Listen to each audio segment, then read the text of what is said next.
अस्सलामुअलैकुम वरहमतुल्लाहि वबरकातुहू। This is episode 5 और इस एपिसोड 5 के अंदर हम आते हैं मेन टॉपिक पे, रूह नफ्सानिया। एपिसोड 1 के अंदर मैंने बताया था कि ब्रेन के साथ हमारी एक रूह भी जुड़ी हुई है, जिस रूह को अगर हम समझ लें तो we can access our brain, और हमारा जो ब्रेन है वही हमारे जिस्म को चलाता है, ना कि हम अपने जिस्म को चलाते हैं। तो आज मैंने ये कंफर्म कर लिया है कि जो दिमाग की रूह होती है वो रूह नफ्सानिया कहलाती है, जिसकी रिसर्च जो है, जिसकी जो लिंक है मैं आपको शेयर कर दूंगा, वो आप भी देख लेना। रूह नफ्सानिया यानी हमारा दिमाग, यानी द साइकिक फिनोमेना। अब ये जो रूह है जो हमारे दिमाग से जुड़ी हुई है, इसका काम क्या है? इसका काम ये है कि ये देखता है, सुनता है, चखता है, छूता है, सूंघता है, चलता फिरता, जैसे आप अपना हाथ उठा रहे हो, मसल मूवमेंट जो भी कर रहे हो, ये वो रूह कर रही है। That's you're not doing, that's your रूह डूइंग। सोचना, किसी चीज़ को याद करना, या किसी काम के अंदर फैसला लेना, या कोई भी बात जो कि आपके गट से आपके दिमाग के अंदर पहुंचती है, which is called emotional reaction. देखो, ये एक फंक्शंस है इस रूह के। इससे हमें ये मालूम होता है कि हम जो भी चीज़ देख रहे हैं, जो भी चीज़ सुन रहे हैं, जो भी हम खाना खाते हैं, चखते हैं, किसी भी चीज़ को हम छू रहे हैं या किसी भी चीज़ को हम सूंघ रहे हैं, ये सारे काम हमारी रूह नफ्सानिया करवा रही है हमसे। यानी मैंने आपको समझाया था एपिसोड 1 से लेके 4 के अंदर कि रूह नफ्सानिया को शैतान कैसे ट्रेन करता है, कौन सी ऐसी चीज़ें हैं। तो जिन लोगों ने मेरे एपिसोड नहीं देखे सारे, वो लोग पहले जाके मेरे सारे एपिसोड देखें, तभी उनके जो डाउट्स हैं, जो उनकी जो जर्नी है वो क्लियर होगी और वो फिर आगे बढ़ने की सोच में आएंगे। बिकॉज़ अब मैं जो बात करने वाला हूँ वो बिल्कुल ही सोच की धज्जियाँ उड़ा देगी। अब मिसाल ले लो कि आप एक बंद रूम के अंदर हो और उस रूम के अंदर आपके पास करने को आपकी एक फेवरेट चीज़ है, जिसको आप इग्नोर करते हो बाय द लाइफ कि भाई मेरे पास इतना टाइम नहीं है, बट यू लाइक दैट। मेरी एग्जांपल ले लेते हैं कि मुझे गेम खेलना पसंद है, मैंने हर तरीके का गेम खेला हुआ है। तो अब अगर मैं इस बंद रूम के अंदर बैठूंगा और now I have only a computer, only a mobile, only a laptop that can play a game, तो what did I do? I play a game, and by the time 1 महीने बाद, 2 महीने बाद, 3 महीने बाद, जब मैं इस रूम से बाहर निकलूँगा ना, मैं बहुत प्रोफेशनल बन के निकलूँगा। मेरा जो गेम है वो एक नेक्स्ट लेवल बन के निकलेगा। क्यों? क्योंकि आपके सामने सीखने की चीज़ें एक ही हैं। दिस इज़ अ एग्जाम्पल कि जो भी आपके सामने हुआ, जो भी आपके सामने आया, वो आपने सीखा। बट अब इस वाली नॉलेज से कि हमारे दिमाग के अंदर रूह नफ्सानिया है जो हमारे दिमाग से कनेक्टेड है, और ये रूह नफ्सानिया रिसीव कैसे करती है? ऑफ कोर्स, क्योंकि दिमाग से कनेक्टेड है, तो जो 3D वर्ल्ड है, जो हमारा फिजिकल वर्ल्ड है, जो हम देखते हैं, सुनते हैं, ये यहाँ से भी पिक करती है, और फिर इसको बाईपास करा जाता है, शैतान करता है इसको बाईपास, जो कि एक विस्परिंग के थ्रू हमारे दिमाग के अंदर वो चीज़ें डालता है, जिससे वो भी सीखती है, वहाँ से भी सीखती है। तो कहने का मतलब ये है कि मैंने सोचा कि मेरे सामने कंप्यूटर है, अब मैं जब तक उठूँगा नहीं, जब तक मैं खेलूँगा नहीं, जब तक मैं कोई मूवमेंट नहीं करूँगा, तब तक मेरी रूह जो है दिमाग की वो इनएक्टिव है। जिसे आप कह लो कि ब्रेन में पैरालिसिस हो गया, इंसान उठ बैठ नहीं सकता, लकवा हो गया, चल फिर नहीं सकता। आगे आते हैं इस बात पे। तो सीन कुछ ऐसे हैं कि ये बात थोड़ी सी आपको कंफ्यूजिंग लगे, बट इसको थोड़ा सा गौर करके समझना कि मेरा काम जो है वो सिर्फ इतना है कि मैंने सिर्फ दिखाना है अपनी रूह को कि तूने क्या सीखना है। नाउ मेरे जो हाथ चल रहा है, मैं जो उठ के उस कंप्यूटर की तरफ जा रहा हूँ, मैं जो अपने गेम को इम्प्रूव कर रहा हूँ, मैं जो खेल रहा हूँ, वो दरअसल मैं नहीं हूँ, वो दरअसल रूह नफसानी है।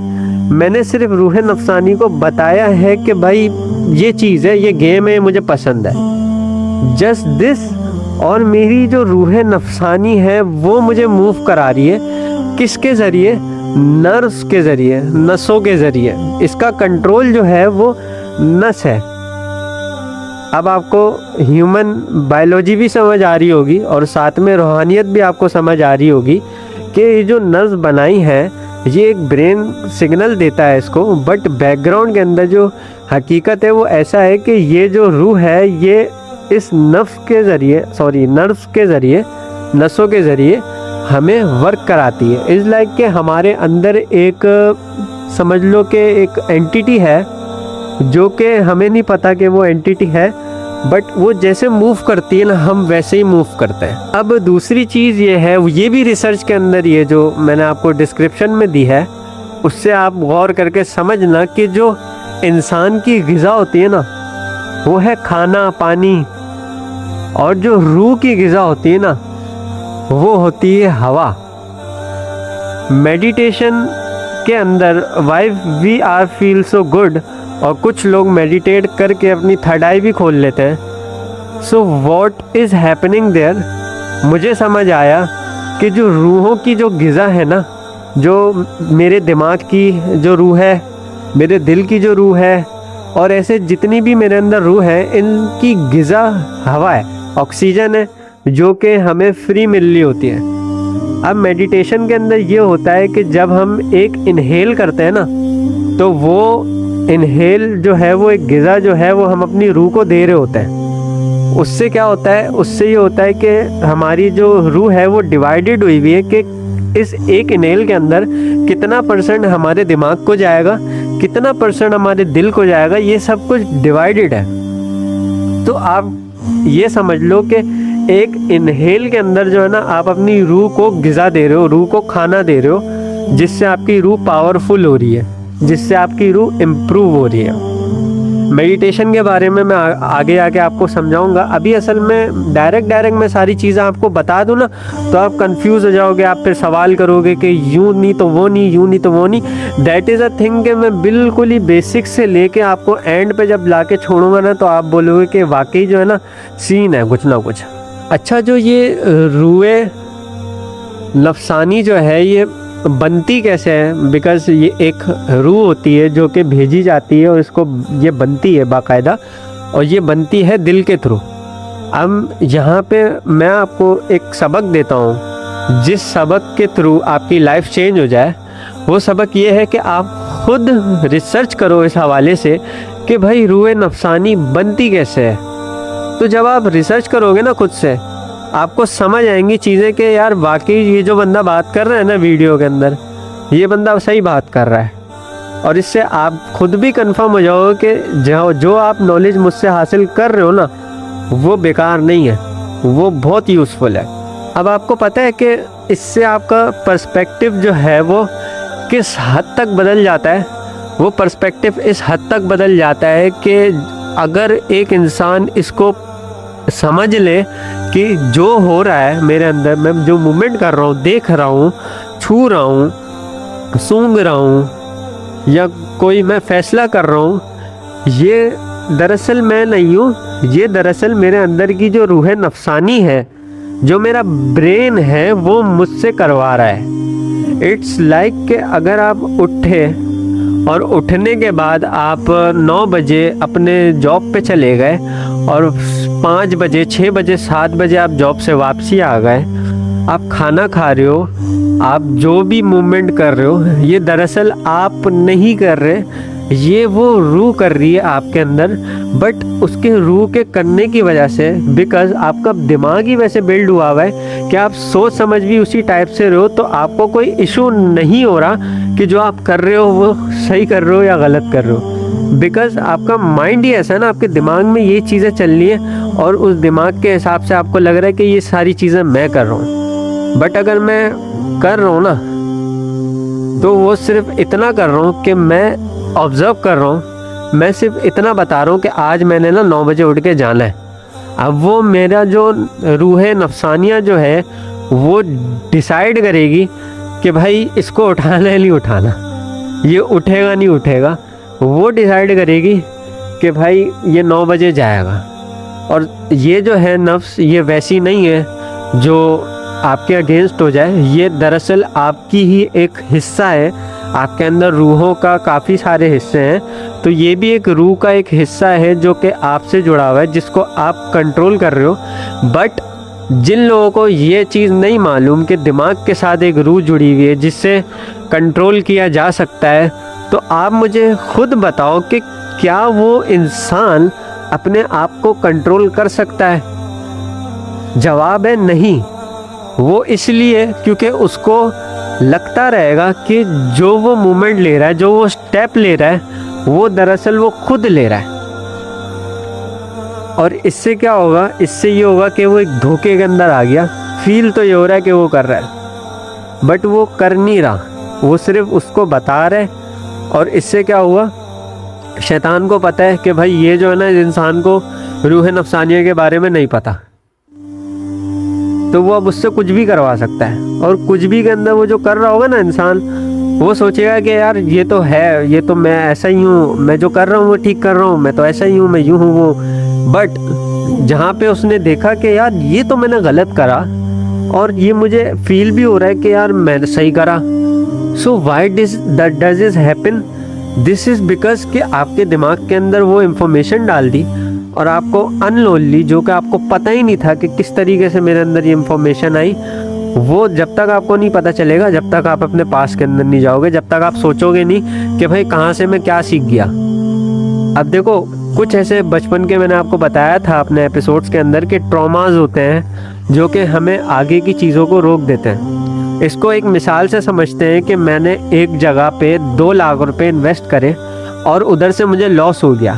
अब मैंने एक्सपीरियंस कर लिया कि यार इस जगह पे मैंने 2 लाख रुपए इन्वेस्ट करे थे, ऐसे ऐसे मैंने काम करा था और यहाँ से मुझे लॉस हुआ है। तो मेरे जो एक्सपीरियंस के अंदर बैठ गया, वो ये बात बैठ गई कि यहाँ पे पैसा नहीं लगाना ना। अगर कोई दूसरा बंदा मेरे को आके बोले कि भाई तू इस जगह पे पैसे लगा, इस जगह पे पैसा है, but I already experience that, मैं उसको रोक दूंगा, मैं बोलूँगा मैंने नहीं लगाना। ये क्या हुआ? ये हुआ कि एक्सपीरियंस के तौर पे मेरी जो रूहें नफ्सानियाँ हैं उसने सीख लिया कि ये जो है ना, इससे मेरे को कोई फ़ायदा नहीं होगा। जस्ट बाय एक्सपीरियंस हमें समझना पड़ेगा अल्लाह का निज़ाम क्या है। तो ये सारी चीज़ें हम लोग समझेंगे, सब सीखेंगे, हर चीज़ होगी, पर एकदम नहीं होगी। साथ जुड़े रहो, सब सीखेंगे हम लोग, साथ में सीखेंगे। मैं भी सीख रहा हूँ। अच्छा, एक और मैं आपको चीज़ बताऊँ जिससे आपकी जो थिंकिंग लेवल है, जितना आप उसको लेके जाओगे ना, उतने आपके लिए दरवाजे खुलते रहेंगे, उतने आपके लिए जो हिडन सीक्रेट्स है ना, वो अनलॉक होते रहेंगे। दिमाग के हवाले से जितनी भी प्रॉब्लम्स हैं, जितनी भी दिमाग के अंदर प्रॉब्लम आती है, इंसान को पैरालिसिस हो जाता है, ये सब रिलेट करता है उस रूह से। फॉर एग्जाम्पल, अगर रूह नफ्सानिया वीक हो जाए किसी के अंदर, तो वो पैरालिसिस हो जाती है। वो इंसान नहीं हिल सकता, नहीं बात कर सकता है। क्यों? क्योंकि उसको एक दिमागी मसला है। पर 3D वर्ल्ड के अंदर देखने में उसको दिमागी मसला है, बट इससे ऊपर वाले वर्ल्ड के अंदर जो एक रूह है, वो हो गई है कमज़ोर। और रूह आपको पता है किसके कंट्रोल में? रूह अल्लाह के कंट्रोल में। और वो इस वजह से सज़ा दी जाती है कि मे बी देयर पॉसिबल के दे आर डूइंग रॉन्ग, और मे बी देयर पॉसिबल के अल्लाह की इसमें कोई हिकमत है। और आप ये चीज़ देखो कि पहले के टाइम पे कैसे हील किया जाता था रूहानियत के ज़रिए किसी दूसरे को। नाउ आई गेट इट, मुझे भी ये चीज़ें समझ आ रही हैं कि भाई वो हील ऐसे किया जाता था, किसी के प्रॉब्लम होती थी तो उनको पता होता था कि ये जो ये वाली रूह है ना, ये कमज़ोर हो गई है, ये वीक हो गई है, इसके अंदर वायरसेस ज़्यादा आ गए, इसके अंदर प्रॉब्लम ज़्यादा आ गई हैं, ये हल्के हल्के इस दिमाग से जाती जा रही है, ये कनेक्शन इसका टूटता जा रहा है इस दिमाग से। तो वो क्या करते थे, वो उनकी एनर्जी तो हायर होती थी ना, तो वो अपनी एनर्जी से कुछ ऐसा करते थे जिससे जो उनकी रूह नफ्सानिया हो गई या रूह हैवानी हो गई, वॉट एवर रूह, वो स्ट्रॉन्ग हो जाए। अपनी एनर्जी से उसको स्ट्रॉन्ग करते थे, जिसकी वजह से ये होता था कि इंसान ठीक हो जाता था। अगर आप इस चीज़ के अंदर दिमाग लगा दो कि every brain problem has related to रूह नफसानिया, तो अब बताओ रूहानी तरीके से कितने % चांसेस हैं कि आप एटलीस्ट खुद को हील कर सको। अब देखो, जितना मुझे मालूम था उतना मैंने आपको बता दिया है। एक चीज़ बताना रह गई है कि ये जो रूह नफसानिया है ये लताइफ़ के अंदर भी आ जाती है। तो बेसिकली जो है ना, वो हार्ड लोगों के लिए, जो कि पहले के टाइम के लोग थे, उनके लिए ये लताइफ़ है। और जो जेन ज़ी हैं, हमारी तरह मेरी तरह जो लोग हैं, उनके लिए ये एक रूह की ब्रेन वाली रूह है। तो समझ ले, हमारे लिए तो बहुत सा चीज़ें हैं जो कि समझना मुश्किल होती है एक हार्ड उर्दू के अंदर। लाइक कोई भी अगर एक्सप्लेन करे, लताइफ होता है, कल्ब होता है, कल्ब सलीम से यूँ होता है, that we don't get it कि वो बात क्या कर रहे हैं। बट मेरा मोटिव है कि I let you know in a simple words जो कि हम जेंजी इस्तेमाल करते हैं, जैसे हम लोग बात करते हैं वैसे ही मैं आपको ये सारी चीज़ें बताऊं। अगर हमारे दिमाग में कोई प्रॉब्लम आती है तो वो हमारे रूह से रिलेटेड होती है, और हम अपनी रूह को बूस्ट कर सकते हैं। अपनी रूह को ग़िज़ा ज़्यादा देंगे तो वो इन्हेंस होगी, दैट वी कॉल्ड मेडिटेशन। तो इंशाल्लाह सारी रूहों को समझने के बाद हम सीखेंगे कि इन रूहों को पावर कैसे दी जाती है, जिससे हमारे जो प्रॉब्लम्स हैं, जो हमारी जो अंदर वीकनेस आती है रूहों की, कि कोई रूह वीक हो जाती है, उसे सेट किया जाए। मैं जो ना बहुत ज़्यादा शॉक्ड हूँ ये सुन के कि हम जो भी मूवमेंट कर रहे हैं, जो भी देख रहे हैं, मतलब अपनी आंखों से जो देख रहे हैं, जो देखना है हमारा, जो सुनना है हमारा, जो मूवमेंट करना है हमारा, जो हमारा याद रखना है, कोई फैसला करना है या सोचना है, ये सब कुछ हमारी रूह नफसानियाँ करती है, ये हम नहीं करते। बाकी ये है कि रिसर्च के अंदर तो सब कुछ है। बेसिक सा मैं आपको बता दूं कि जो हमारा दिल है ना, वो एक जनरेटर है। इस लाइक कि जो सांस आती है, जो हम जो ग़िज़ा लेते हैं, सांस वाली जो रूह के लिए ग़िज़ा ली जा रही होती है, वो दिल की तरफ आती है, जिससे वो पंप करके दिमाग की तरफ जाती है। लाइक हमें तो लगता है कि खून जा रहा है, बट वो खून के साथ साथ ऑक्सीजन भी जारी होती है, और वो जो ऑक्सीजन जारी होती है वो एक % के अंदर जाती है, जिसे साइंटिफिकली बताया गया है कि 15% जो है कार्डिक आउटपुट होता है, और 25% टोटल ऑक्सीजन जो होती है वो हमारे ब्रेन तक पहुंचती है, जिसकी वजह से हमारा ब्रेन जो है वो एनर्जी के अंदर आता है और वो उस हिसाब से सिग्नल प्रोड्यूस करता है। देखो, आपने कंफ्यूज नहीं होना। ये जो इल्म होता है, ये जो सारी बातें हैं, वो इतनी ओपनली आपको नहीं मिलेंगी, बट अगर आप डीपली सर्च करोगे तो you can get it. But आपने क्या करना है, आपने सिर्फ ये करना है कि आपने दिमाग के बारे में पढ़ना है, आपने समझना है कि दिमाग क्या है क्या नहीं है। और आपके लिए इस बार समझना बहुत आसान है, बिकॉज़ यू नो कि ये एक रूह नफसानिया है, ना कि आपके ब्रेन के कुछ ऐसे पार्ट जो कि वैसे वर्क करते हैं। नहीं, क्योंकि जो ब्रेन से जो कनेक्टेड जो रूह नफसानिया है वो ऐसे वर्क करती है, that's why your brain is running like that. तो आप जो है वो पहचानना शुरू कर दोगे कि आपके जो ब्रेन है वो कैसा है, जिसकी वजह से आपको पता चलेगा कि जो रूह नफसानिया है वो कैसी होती है। तो don't worry about the information. आप इंफॉर्मेशन यहाँ से लो, लोगों से लो, नॉर्मल पीपल से लो जो कि जानते हो दिमाग के बारे में, जिससे यू गेट इट थिंग्स। वही बात है, आपको इसलिए लग रहा है कि आप वो चीज़ें कर रहे हो, उठ रहे हो, बैठ रहे हो, चल रहे हो, उधर जा रहे हो, वो सोच रहे हो, आपको इसलिए लग रहा है बिकॉज वो रूह ही आपके दिमाग से कनेक्टेड है। और what ever you think, what ever you do, your every step is depend on your brain, that will be making you कि यहाँ चलो वहाँ चलो। आप अपने ब्रेन की सुन रहे हो, तो जो चीज़ आपके ब्रेन के अंदर ऑलरेडी है वो आपको लगेगा कि ये अपनी अपनी सी है, but no, you are not that. You are a single रूह जो कि इन सब रूहों को ट्रेन करने के लिए बनी है, जो कि आपके अंदर काफ़ी सारे इंसान डाल दिए गए हैं। वीडियो के एंड में आप सुनना, मैं एक कुरान की आयत लगाऊंगा वीडियो के एंड में, तो वो चीज़ आप सुनना और यू गेट इट कि आपके अंदर काफ़ी सारे इंसान हैं, बट एक इंसान, एक रूह उन सारी चीज़ों को रूल कर रही है। दैट्स वाई कि आप अपने दिमाग के ग़ुलाम नहीं हो, आप अपने दिमाग को भी कंट्रोल कर सकते हो। वरना अगर इंसान सिर्फ ऐसा ही होता कि वो जो दिमाग है उस मुताबिक चल रहा होता तो इंसान हो जाता दिमाग का गुलाम। और यही एक चीज़ है कि जो लोग गौर नहीं करते, जो लोग अनकॉन्शियस हो जाते हैं, वो प्रॉपर तरीके से अपने दिमाग के गुलाम हो जाते हैं। But there is not a thing, emotions जो है ना, वो इमोशंस आपके पेट में होते हैं। ये बात भी हम सारी चीज़ें देखेंगे, हम हर एक रूह के बारे में सिंगल तरीके से समझेंगे ताकि आगे आने वाली वीडियोस के अंदर हम लोग जो है वो जान सकें कि कौन सी रूह कब क्या प्रॉब्लम्स कर रही है। इससे क्या होगा, मैंने आपको फर्स्ट वीडियो के अंदर बोला था डॉक्टरी सीखनी है आपने तो जाओ जाके इंसानी तरीके से सीखो। But if you learn the मखलूक यू ऑलरेडी नो कि भाई मेरे अंदर मसला ये है कि वो रूह कमज़ोर है, इस वजह से ये प्रॉब्लम मेरे अंदर आ गई है। और दिस इज़ अ थिंग कि भाई यहाँ पे मैच हो रहा है कि रूहानी लोग जो हैं वो कैसे दूसरे को हील कर देते हैं। वो दरअसल ऐसे ही हील करते हैं कि उनकी जो एनर्जी होती है, उनकी जो वाइब्स होती है, उनका जो ऑरा होता है बहुत स्ट्रॉन्ग होता है। वो जानते हैं कि ये सारी चीज़ें एनर्जी, स्ट्रॉन्ग फ्रीक्वेंसी, इन सब चीज़ों से चलती है। दैट्स वाई कि वो एक एनर्जी को अपनी उनको गिवन करते हैं और जिससे उनकी जो वो वाली जो रूह होती है वो मजबूत होती है, उसके अंदर पावर आती है।